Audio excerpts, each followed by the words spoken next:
दोस्तों एक बार फिर से मैं आपके लिए RRB section controller form fill up 2026 apply online process की अपडेट लेके आ चुके हैं। किस तरह से आप आरआरबी सेक्शन कंट्रोलर के 119 खाली पदों के लिए अपने फॉर्म अप्लाई कर सकते हो, स्टेप बाय स्टेप कंप्लीट जानकारी आपको इस वीडियो में दी जाएगी। लास्ट डेट ऑनलाइन आवेदन करने की 14 अगस्त 2026 है, तो आपके पास सुनहरा और बड़ा अवसर है। आप जल्द से जल्द अपना फॉर्म अप्लाई कर ले। ऑनलाइन आवेदन करते समय आपको कोई भी ऐसी गलती या फिर मिस्टेक नहीं करनी होगी जिसको करने से आपका एप्लीकेशन फॉर्म भी रिजेक्ट हो सकता है। फॉर्म अप्लाई करते समय आपके सामने अगर कोई भी टेक्निकल प्रॉब्लम आ रही है तो उसका हल भी आपको इस वीडियो में मिल जाएगा।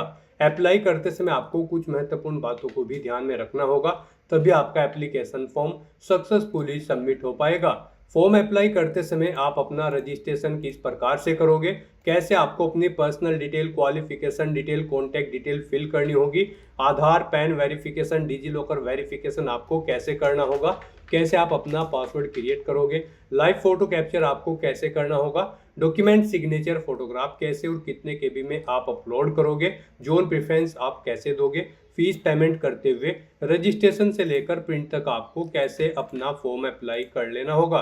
पूरी जानकारी के लिए आपको ये वीडियो शुरू से लेके एंड तक बिना स्किप किए हुए देखनी होगी। इस वीडियो को पूरा देखने पर ही आपके सभी सवाल और डाउट क्लियर होंगे। तो चलिए दोस्तों, बिना कोई वक्त गंवाए शुरू करते हैं RRB section controller form fill up की पूरी जानकारी।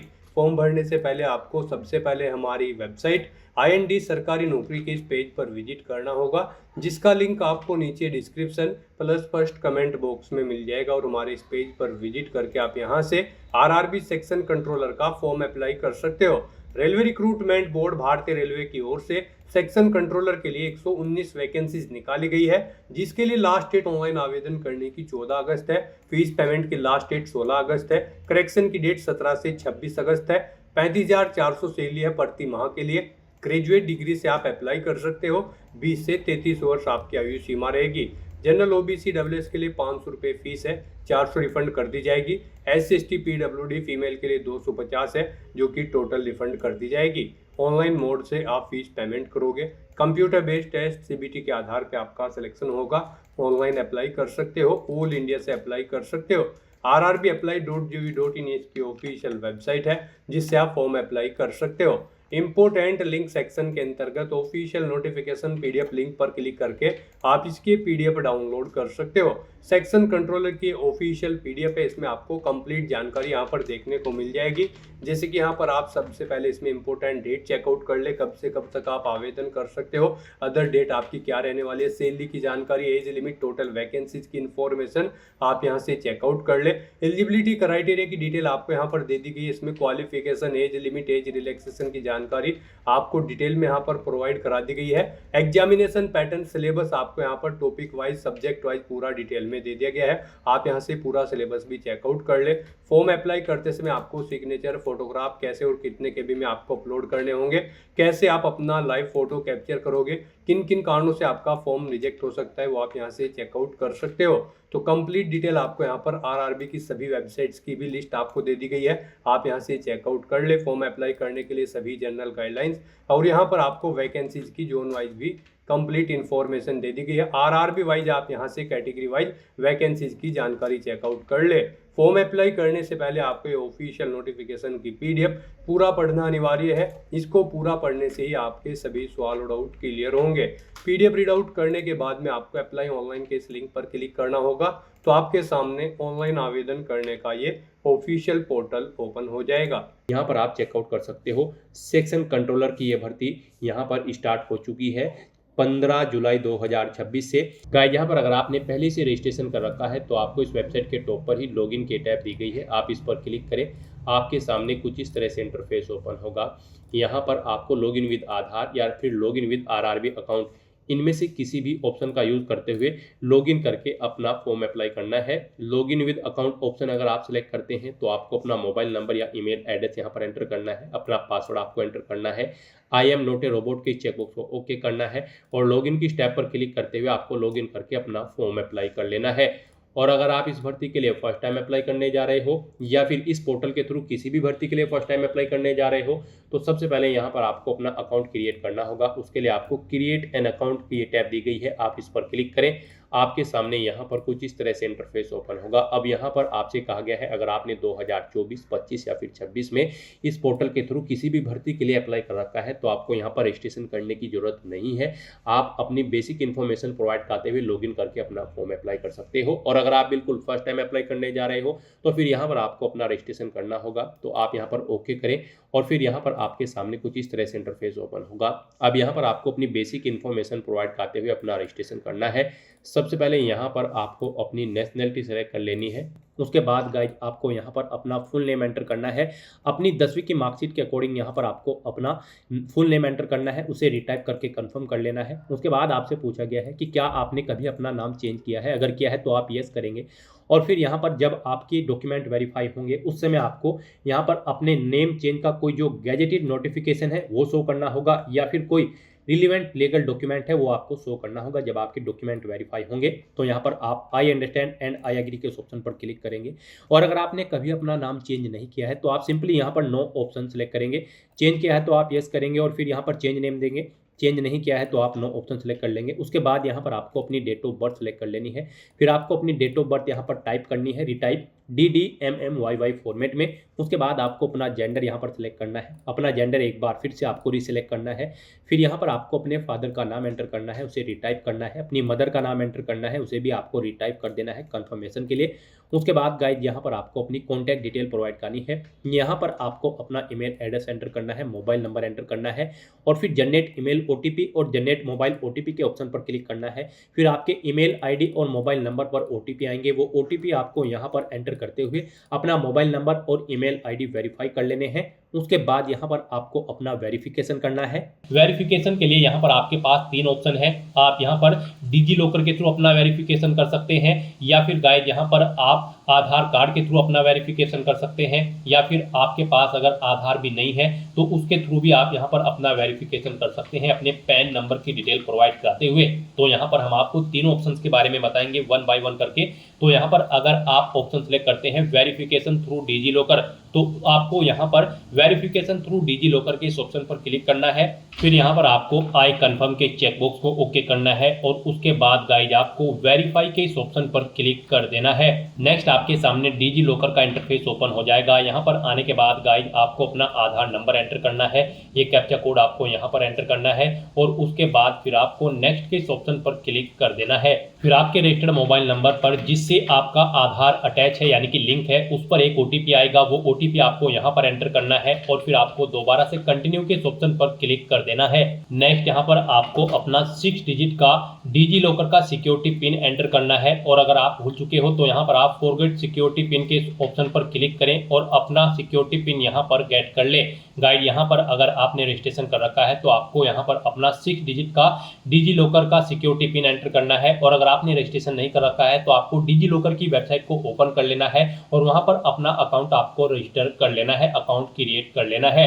इस तरह से अपना पिन यहाँ पर एंटर करने के बाद फिर आपको कंटिन्यू के ऑप्शन पर ही क्लिक करना है। नेक्स्ट आपके सामने आपका डिजी लॉकर अकाउंट कुछ इस तरह से शो होगा। अब यहाँ पर आने के बाद गाइज आपको अलाउ के इस ऑप्शन पर क्लिक करना है। इस तरह से यहाँ पर आपका डिजी लॉकर अकाउंट के थ्रू आपका वेरिफिकेशन कंप्लीट हो जाएगा और आपको आरआरबी के इसी इंटरफेस पर रिडायरेक्ट कर दिया जाएगा। नेक्स्ट ऑप्शन यहाँ पर वेरिफिकेशन का है आधार कार्ड के थ्रू। गाइज अगर यहाँ पर आप वेरिफिकेशन थ्रू आधार कार्ड ऑप्शन सेलेक्ट करते हैं तो फिर आपके सामने यहाँ पर कुछ इस तरह से इंटरफेस शो होगा। यहाँ पर आने के बाद आपको अपना आधार कार्ड नंबर एंटर करना है। उसके बाद आपको जनरेट आधार OTP के ऑप्शन पर क्लिक करना है।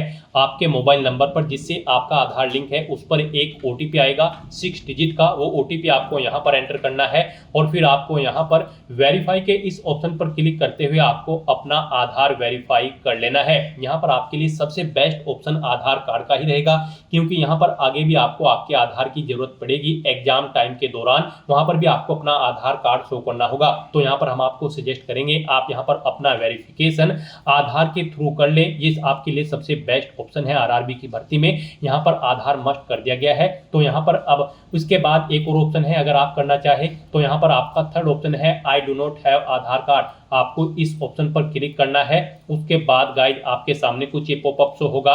यहाँ पर आपको दोबारा से I do not have Aadhaar card के ऑप्शन पर क्लिक करना है। उसके बाद यहाँ पर आपके सामने कुछ इस तरह से इंटरफेस होगा। आप यहाँ पर इस चेकबॉक्स को ओके करें। उसके बाद यहाँ पर आप अपनी कोई वैलिड प्रूफ आईडी सेलेक्ट करें। पैन कार्ड यहाँ पर केवल आपको ऑप्शन दिया गया है। उसके बाद यहाँ पर आपका जो नाम पैन पर आधारित है वो नाम यहाँ पर आप एंटर करें। अपनी डेट ऑफ बर्थ इस कैलेंडर में से सिलेक्ट करें। अपना पैन नंबर यहाँ पर आप एंटर करें। उसके बाद किस अथॉरिटी ने आपको इशू किया है उसका नाम आपको देना है। प्लेस ऑफ इशू यहाँ पर आपको देना है और उसके बाद फिर आपको प्रोसीड के ऑप्शन पर क्लिक करके इस थर्ड ऑप्शन के थ्रू भी आप अपना वेरिफिकेशन यहाँ पर कंप्लीट कर सकते हो।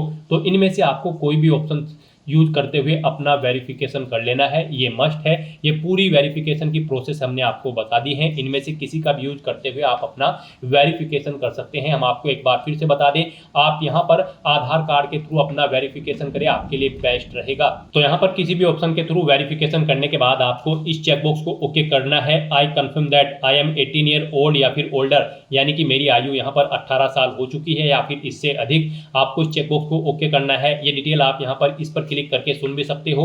और फिर गाइस यहाँ पर आपको अपना पासवर्ड क्रिएट करना है। यहाँ पर आपका पासवर्ड अल्फा न्यूमेरिक फॉर्मेट में होना चाहिए। मींस आपके पासवर्ड में एक अपर केस कैरेक्टर, एक लोअर केस कैरेक्टर, एक इंटीजर नंबर और एक स्पेशल कैरेक्टर जैसे कि @ या फिर डॉलर होना चाहिए। तो इस फॉर्मेट में आपको अपना पासवर्ड क्रिएट करना है। ये एग्जाम्पल हमने आपको दिखाया है। वही पासवर्ड आपको यहाँ पर कंफर्म पासवर्ड फील्ड में एंटर करना है। I am not a robot के इस चेकबॉक्स को ओके करना है। और फिर गाइस आपको यहाँ पर preview and create an account के इस ऑप्शन पर क्लिक करके अपना अकाउंट क्रिएट कर लेना है। इस तरह से यहाँ पर आपका रजिस्ट्रेशन सक्सेसफुली कंप्लीट हो जाएगा। आपको यहाँ पर आरआरबी की इस वेबसाइट पर रिडायरेक्ट कर दिया जाएगा या फिर आप डायरेक्टली अपने इंटरनेट ब्राउजर के एड्रेस बार पर टाइप करें rrbapply.gov.in। आपके सामने रेलवे की ये वेबसाइट ओपन हो जाएगी। अब यहाँ पर आने के बाद गाइज आपको लॉगिन की इस टैब पर क्लिक करना है। फिर आपके सामने यहाँ पर लॉगिन का ये इंटरफेस ओपन हो जाएगा। अब यहाँ पर लॉगिन करने के लिए आपके पास दो ऑप्शन है, आप लॉगिन विद आधार या फिर लॉगिन विद आरआरबी अकाउंट, इनमें से किसी भी ऑप्शन का यूज़ करते हुए लॉगिन करें और अपना फॉर्म अप्लाई करें। यहाँ पर अगर आप सेकंड ऑप्शन यूज़ करते हैं लॉगिन विद आरआरबी अकाउंट, आपके सामने कुछ इस तरह से इंटरफेस ओपन होगा। अब यहाँ पर आपको अपना मोबाइल नंबर या फिर ईमेल एड्रेस एंटर करना है, अपना पासवर्ड आपको एंटर करना है, I am not a robot के इस चेकबॉक्स को ओके करना है और उसके बाद फिर आपको लॉगिन के इस टैब पर क्लिक करना है। फिर आपके सामने 2 फैक्टर ऑथेंटिकेशन मोड ओपन होगा। अब यहाँ पर आपको दो ऑप्शन दिए गए हैं, सेंड ओटीपी टू ईमेल या फिर सेंड ओटीपी टू फ़ोन। आपको इनमें से किसी भी एक लिंक पर क्लिक करना है और फिर यहाँ पर गाइड आपकी ईमेल आईडी या फिर फ़ोन नंबर पर एक ओटीपी जाएगा। वो ओटीपी आपको यहाँ पर एंटर करना है और उसके बाद फिर आपको लॉगिन के इस टैब पर क्लिक करना है। नेक्स्ट आपके सामने कुछ इस तरह से इंटरफेस ओपन होगा। अब यहाँ पर आपको कुछ जनरल इंस्ट्रक्शन दिए गए हैं। फॉर्म अप्लाई करने से पहले आपको इन्हें केयरफुली रीड आउट कर लेना है और उसके बाद गाइड फिर आपको यहाँ पर ऑनलाइन एप्लीकेशन के इस ऑप्शन पर क्लिक करना है या फिर आपको टॉप पर ही ऑनलाइन एप्लीकेशन का एक अनदर ऑप्शन भी दिया गया है, आप इनमें से किसी भी ऑप्शन पर क्लिक करें। फिर आपके सामने कुछ इस तरह से इंटरफेस ओपन होगा। अब यहाँ पर रेलवे के इस पोर्टल पर करंट में जितनी भी भर्तियां चल रही हैं उन सभी की लिस्ट आपको शो कर दी जाएगी। गाइस यहाँ पर आपको सेक्शन कंट्रोलर की इस भर्ती पर अप्लाई करना है, तो यहाँ पर आप चेकआउट कर सकते हो। इसका centralise employment notice CN 3/2026 section controller है। तो इस भर्ती पर अप्लाई करने के लिए गाइड अब आपको यहाँ पर सबसे पहले अपना बोर्ड सेलेक्ट करना है जिसके अंतर्गत आप अपना फॉर्म अप्लाई करना चाहते हैं। आरआरबी का बोर्ड आप यहाँ पर सिलेक्ट करें। उसके बाद इन दोनों चेकबॉक्सेस को आप ओके करें और फिर गाइड आप यहाँ पर नेक्स्ट के इस ऑप्शन पर क्लिक कर दें। फिर आपके सामने कुछ इस तरह से इंटरफेस ओपन होगा। अब यहाँ पर आपका फॉर्म स्टार्ट हो चुका है। यहाँ पर कुछ डिटेल आपको ऑटोमेटिकली फिर मिलेगी जो कि आपके रजिस्ट्रेशन से फैच कर ली गई है। अब गाइज आपको यहाँ पर सबसे पहले अपना मैरिटल स्टेटस सेलेक्ट कर लेना है, आप मैरिड हो या फिर अनमैरिड। उसके बाद आपको अपना रिलीजन सेलेक्ट करना है। फिर यहाँ पर आपको अपनी मातृभाषा सेलेक्ट कर लेनी है और फिर आपको यहाँ पर अपनी एग्जाम की लैंग्वेज सेलेक्ट कर लेनी है, जिस लैंग्वेज में आप एग्जाम देना चाहते हैं। फिर आपकी बॉडी पर कहीं कोई कट या तिल का निशान है तो उस पैलेस का नाम यहाँ पर आपको देना है। 2 पैलेस के नाम यहाँ पर आपको देने हैं, नहीं है तो आपको नो मार्क एंटर कर देना है। उसके बाद गाइज यहाँ पर आपको अपनी कम्युनिटी की डिटेल प्रोवाइड करनी है। यहाँ पर आप अपनी कैटेगरी सिलेक्ट करें, आप जिस कैटेगरी से बिलोंग करते हैं आप अपने अकॉर्डिंग अपनी कैटेगरी सिलेक्ट करें। यहाँ पर अगर आप रिजर्व कैटेगरी से बिलोंग करते हैं तो फिर यहाँ पर आपको अपनी कास्ट का नाम देना है, अपना कास्ट सर्टिफिकेट का नंबर यहाँ पर आपको देना है। किसने आपको इशू कराया है, उस अथॉरिटी का नाम यहाँ पर आपको सिलेक्ट कर लेना है। और फिर यहाँ पर आपको किस स्टेट से इशू कराया गया है वो स्टेट आपको सिलेक्ट कर लेना है। उसके बाद यहाँ पर आपको किस डेट को आपका ये सर्टिफिकेट इशू हुआ है वो डेट आपको सिलेक्ट कर लेनी है। क्या यहाँ पर आप फ्री ट्रेवल पास चाहते हैं, अगर चाहते हैं तो यस ऑप्शन आप सिलेक्ट करें। और फिर यहाँ पर आप अपने नियरेस्ट रेलवे स्टेशन का नाम सेलेक्ट करें या फिर उसका नाम एंटर करें। और फिर यहाँ पर आपको अपना वैलिड कास्ट सर्टिफिकेट अपलोड करना होगा। वो यहाँ पर PDF फॉर्मेट में होना चाहिए, 400 KB से कम उसका साइज होना चाहिए। आप यहाँ पर अपलोड डॉक्यूमेंट के ऑप्शन पर क्लिक करेंगे, फाइल को सिलेक्ट करेंगे और अपना वैलिड कास्ट सर्टिफिकेट यहाँ पर अपलोड कर देंगे अगर आप फ्री ट्रेवल पास चाहते हैं। और अगर आप फ्री ट्रेवल पास नहीं चाहते हैं तो आप सिंपली यहाँ पर नो ऑप्शन सेलेक्ट कर लेंगे। इस तरह से यहाँ पर आपको अपनी कम्युनिटी की डिटेल देनी है। उसके बाद गाइस यहाँ पर आपको अपने एड्रेस की डिटेल प्रोवाइड करनी है। यहाँ पर आपको अपना प्रेजेंट एड्रेस एंटर करना है। यहाँ पर आप अपना प्रेजेंट एड्रेस एंटर करें। उसके बाद यहाँ पर आप अपना परमानेंट एड्रेस एंटर करें। और अगर आपका परमानेंट एड्रेस आपके प्रेजेंट एड्रेस के अकॉर्डिंग सेम है तो आप यहाँ पर इस चेकबॉक्स को ओके कर दें। Tick if permanent address is same as present address. Automatically आपका परमानेंट एड्रेस आपके प्रेजेंट एड्रेस के अकॉर्डिंग यहाँ पर फिल हो जाएगा। इस तरह से यहाँ पर आपको अपनी डिटेल प्रोवाइड करनी है। और फिर गाइड आपको यहाँ पर सेव के इस ऑप्शन पर क्लिक करते हुए अपनी सभी डिटेल सेव कर देनी है। और उसके बाद फिर आपको यहाँ पर नेक्स्ट के इस ऑप्शन पर क्लिक करना है। नेक्स्ट यहाँ पर आपको अपनी कुछ और डिटेल्स प्रोवाइड करनी है। यहाँ पर आपसे पूछा गया है कि क्या आप एक सर्विसमैन हैं, अगर हैं तो आप यस ऑप्शन सेलेक्ट करेंगे। और फिर आप बताएंगे आप आर्मी, नेवी, एयरफोर्स किस में कार्यरत थे, अपनी रैंक यहाँ पर देंगे। एंट्री डेट आप देंगे, क्या आप फिलहाल भी सर्विस कर रही हैं, यस या नो आप अपने अकॉर्डिंग सेलेक्ट कर लेंगे। और फिर यहाँ पर आप जो डेट सेलेक्ट करेंगे उसके अकॉर्डिंग आपकी सर्विस की लेंथ कैलकुलेट करके आपको शो कर दी जाएगी। और अगर आप एक सर्विसमैन नहीं हैं तो आप सिंपली नो ऑप्शन सेलेक्ट कर लेंगे। फिर आपसे पूछा गया कि क्या आप PWBD कैटेगरी कैंडिडेट हैं, अगर हैं तो आप यस ऑप्शन सेलेक्ट करें। अपनी डिसेबिलिटी की कैटेगरी सेलेक्ट करें, सब कैटेगरी यहाँ पर आप सेलेक्ट करें। डिसेबिलिटी की परसेंटेज एंटर करें। PWBD सर्टिफिकेट नंबर यहाँ पर आप अपना एंटर करें, किस डेट को वो इशू हुआ है वो डेट आप सेलेक्ट करें। UDID नंबर आप अपना एंटर करें। क्या आपको स्क्राइब की जरूरत पड़ेगी कंप्यूटर बेस्ड टेस्ट में, तो यहाँ पर आप यस या नो करके अपनी डिटेल्स प्रोवाइड कराएं। और अगर आप PWBD कैंडिडेट नहीं है तो आप सिंपली यहाँ पर नो ऑप्शन सेलेक्ट करेंगे और फिर आपको आगे की डिटेल नहीं देनी होगी। उसके बाद आपसे पूछा गया है कि क्या आपको यहाँ पर स्क्राइब की जरूरत पड़ेगी, राइटिंग एबिलिटी अफेक्टेड अगर कैंडिडेट आप हैं, अगर पड़ेगी तो आप यस करेंगे। I understand and I agree के इस ऑप्शन पर क्लिक करेंगे और यहाँ पर बताएंगे आपको यहाँ पर स्क्राइब की जरूरत पड़ेगी या फिर नहीं, यस या नो आप अपने अकॉर्डिंग ऑप्शन सेलेक्ट कर लेंगे। और अगर आप यहाँ पर किसी भी तरह से अफेक्टेड नहीं है, आपको राइटिंग एबिलिटी अफेक्टेड नहीं करनी है, तो आप सिंपली यहाँ पर नो ऑप्शन सेलेक्ट कर लेंगे। फिर आपसे पूछा गया कि क्या आप economically backward class EBC category से आते हैं, अगर आते हैं तो यस करें। और फिर I understand and I agree के ऑप्शन पर क्लिक करें। यहाँ पर आप बताएं आपके पास इस कैटेगरी को प्रूव करने के लिए कौन सा डॉक्यूमेंट है, EBC सर्टिफिकेट है, BPL कार्ड है या फिर इज्जत MST इशूड है रेलवे के द्वारा। आप अपने अकॉर्डिंग ऑप्शन सेलेक्ट करेंगे। किस अथॉरिटी ने इशू कराया है वो आप सेलेक्ट करेंगे। अपने सर्टिफिकेट का नंबर यहाँ पर आप देंगे, किस डेट को आपको ये इशू हुआ है वो डेट आप सेलेक्ट कर लेंगे। और अगर आप यहाँ पर इकोनॉमिकली बैकवर्ड क्लास से नहीं है तो आप सिंपली नो ऑप्शन सेलेक्ट कर लेंगे। फिर यहाँ पर आपसे पूछा गया कि क्या आप रेलवे में सर्विस कर रहे हैं, अगर कर रहे हैं तो आप यस करेंगे। अपनी HRMS ID यहाँ पर एंटर करेंगे। फिर यहाँ पर आपसे पूछा गया कि क्या आपने उस अथॉरिटी से NOC ले ली है जहाँ पर आप कार्य कर रहे हैं, अगर ले ली है तो यस करें, नहीं तो नो ऑप्शन सेलेक्ट करें। अपनी कैटेगरी आप सेलेक्ट करें, किस कैटेगरी के अंतर्गत आप कार्यरत है, प्लेस ऑफ वर्किंग यहाँ पर दे, अपना जोन सेलेक्ट करें। और अगर आप रेलवे में सर्विस नहीं कर रहे हैं तो आप सिंपली नो ऑप्शन सेलेक्ट कर लेंगे। फिर यहाँ पर आपको अपनी करंट एम्प्लॉयमेंट की डिटेल देनी है। अगर आप कहीं पर कार्यरत हैं किसी ऑर्गेनाइजेशन में तो आप बताएं सेंट्रल गवर्नमेंट में है, स्टेट गवर्नमेंट में है या पब्लिक सेक्टर में है। आप अपने अकॉर्डिंग यहाँ पर ऑप्शन सेलेक्ट करें और फिर उसकी डिटेल यहाँ पर दे। ऑर्गेनाइजेशन का नाम आपको देना होगा, किस डेट से यहाँ पर आपने सर्विस स्टार्ट की है वो डेट आप सेलेक्ट करें। करंट में आप सर्विस कर रहे हैं तो यस करें, नहीं कर रहे हैं तो नो ऑप्शन सेलेक्ट करें। और फिर आप बताएं किस डेट को आपने अपनी जॉब छोड़ी है। इस तरह से यहाँ पर आपको अपनी सर्विस की डिटेल देनी होगी। अगर आप करंट में एम्प्लॉयमेंट है और अगर नहीं है आप एम्प्लॉय तो आप नॉट एप्लीकेबल ऑप्शन सेलेक्ट कर लेंगे। फिर आपको आगे की डिटेल नहीं देनी होगी। और फिर यहाँ पर आपको अपनी फीस रिफंड के लिए अपना आधार नंबर एंटर करना है। फिर यहाँ पर आपके जिस भी अकाउंट में आपका आधार नंबर लगा होगा उससे आपकी बैंक डिटेल यहाँ पर फैच कर ली जाएगी। आधार नंबर एंटर करते ही यहाँ पर आपके जिस बैंक अकाउंट में आपका आधार नंबर सीडेड होगा, जिस बैंक अकाउंट से, वो यहाँ पर आपको अकाउंट शो कर दिया जाएगा। आप इसे चेकआउट करें। चेंज करना चाहते हैं इसे आप, मान लीजिए आपके 2 अकाउंट है तो आप चेंज अकाउंट डिटेल के ऑप्शन पर क्लिक करके इसे चेंज कर सकते हैं। तो इस तरह से यहाँ पर आपको अपनी डिटेल प्रोवाइड करनी है और उसके बाद गाइज फिर आपको यहाँ पर सेव के इस ऑप्शन पर क्लिक करके अपनी ये सभी डिटेल सेव कर देनी है और उसके बाद फिर आपको यहाँ पर नेक्स्ट के इस ऑप्शन पर क्लिक करना है। नेक्स्ट यहाँ पर आपको अपनी एजुकेशनल क्वालिफिकेशन की डिटेल प्रोवाइड करनी है। गाइज यहाँ पर रेलवे सेक्शन कंट्रोलर की इस भर्ती पर अप्लाई करने के लिए आपके पास ग्रेजुएट डिग्री होनी चाहिए किसी भी वेल रिकॉग्नाइज्ड यूनिवर्सिटी से किसी भी रिलेवेंट डिसिप्लिन के अंतर्गत। तो यहाँ पर अब आपको अपनी क्वालिफिकेशन की डिटेल प्रोवाइड करनी है। अगर आपने इस पोर्टल के थ्रू पहले भी किसी भर्ती के लिए अप्लाई कर रखा होगा तो यहाँ पर आपको आपकी 10वीं क्लास की डिटेल ऑटोमेटिकली फिर मिलेगी।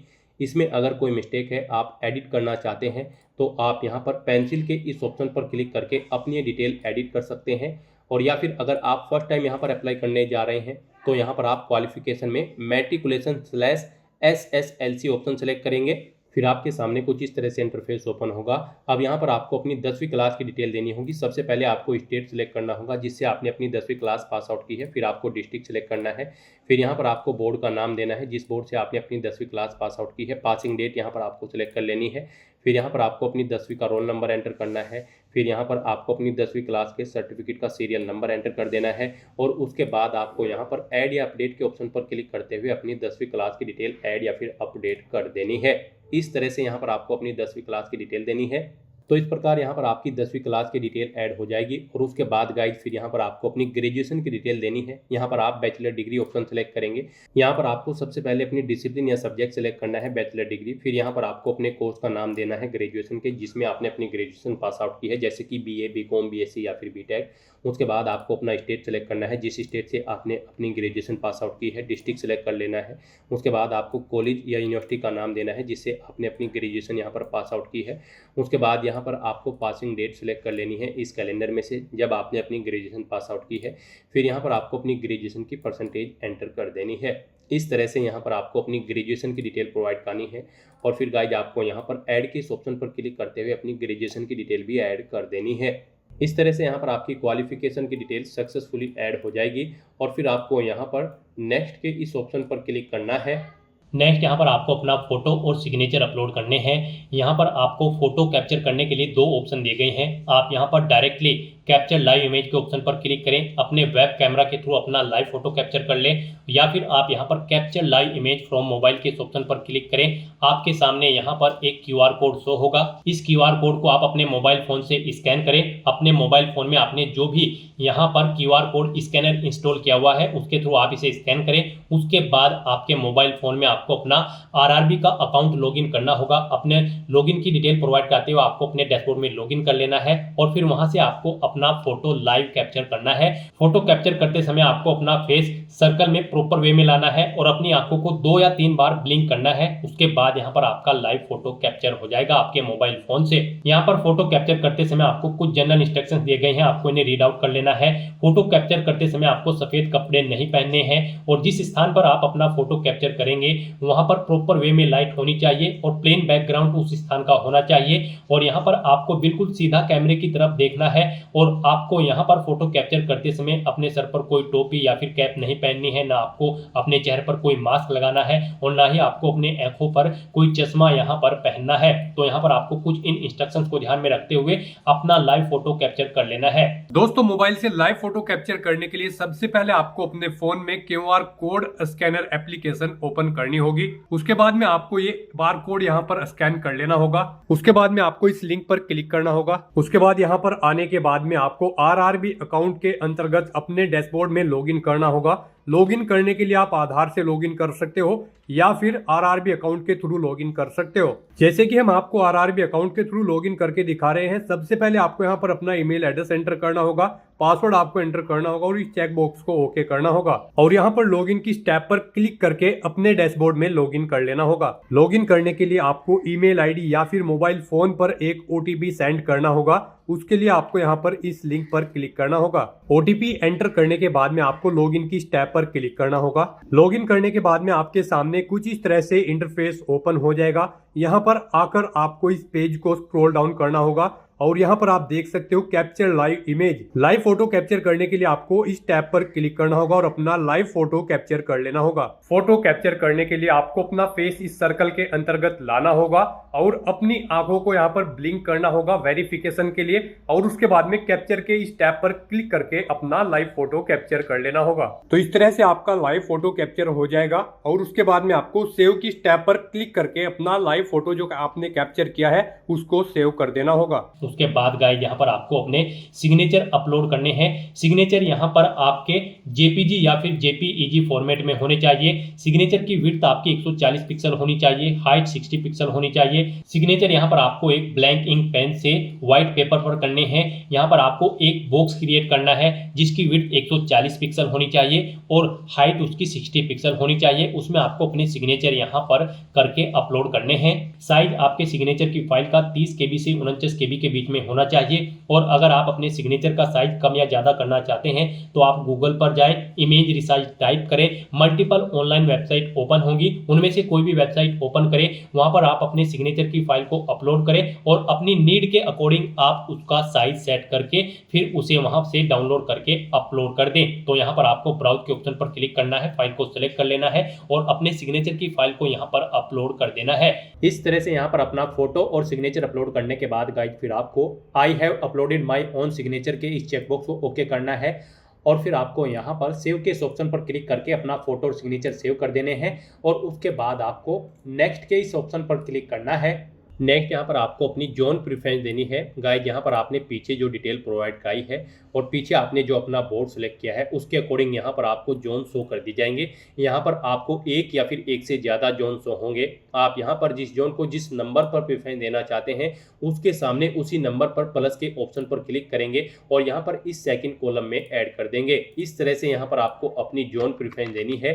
उसके बाद आपको इस पेज को नीचे स्क्रॉल करना है, इस चेकबॉक्स को ओके करना है, फिर आपको इस पेज को और नीचे स्क्रॉल करना है, डिक्लेरेशन सेक्शन में आना है, इन डिटेल्स को रीड आउट कर लेना है, आई हर भी डिक्लेयर के इस चेकबॉक्स को ओके करना है। यहाँ पर आपको अपना पैलेस एंटर करना है जिस स्थान से आप अपना फॉर्म फिल कर रहे हैं और फिर गाइस आपको यहाँ पर सेव के इस ऑप्शन पर क्लिक करते हुए अपनी सभी डिटेल सेव कर देनी है और उसके बाद फिर आपको प्रीव्यू एप्लीकेशन के इस ऑप्शन पर क्लिक करना है। फिर यहाँ पर आपने पीछे अब तक जो भी डिटेल अपने एप्लीकेशन फॉर्म में प्रोवाइड कराई है उसका पूरा प्रीव्यू आपको शो कर दिया गया है। आपको सभी डिटेल्स केयरफुली चेकआउट करनी है, इस पेज को नीचे स्क्रॉल करना है, यहाँ पर इस चेकबॉक्स को ओके करना है। कहीं पर कोई मिस्टेक है तो आप एडिट के ऑप्शन पर क्लिक करते हुए एडिट कर सकते हो और अगर सभी चीज़ें ओके हैं तो बस गाइस अब आपको यहाँ पर सबमिट के इस ऑप्शन पर क्लिक करना है।